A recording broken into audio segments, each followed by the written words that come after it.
Mga lods, nakita niyo yung aso namin? Yung uso niya, tinan mo, punong-puno ng lupa. Binuon niya po sa lupa ito eh, bulalo. Ngayon hinugasan ko, napaka punong-puno ng hinahanap namin.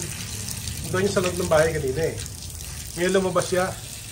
Pagpasok niya ng loob ng bahay, uminom doon sa toilet.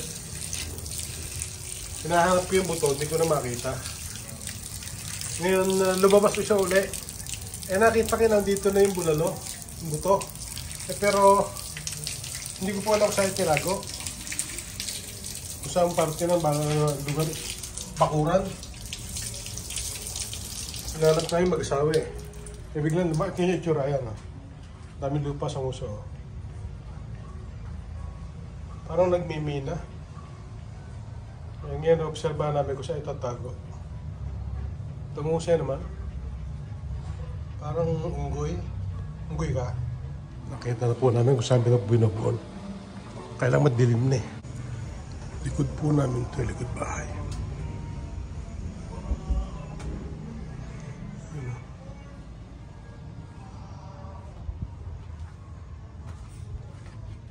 Ito yung uso. Ganyan ang uso. Puno na naman ng lupa. Saan mo binoon?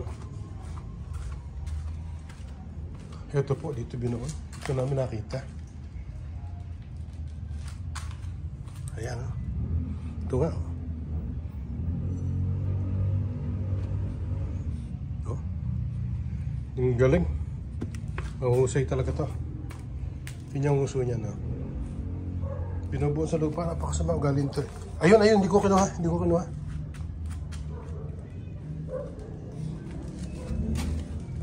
Doon nga tinatago? Oo. Doon tinatago? Doon nga.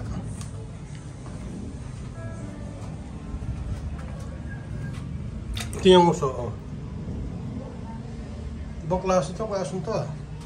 Tingnan mo pa, ayan, naghukay oh.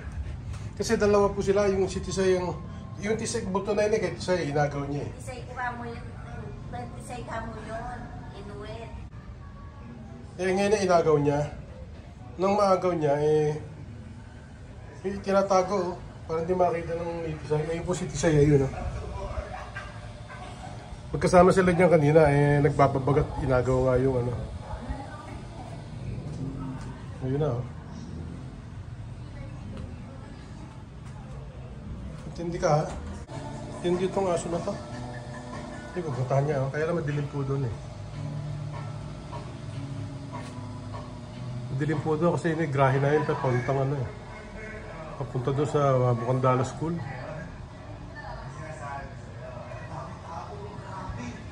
Walang ilaw sa grahe.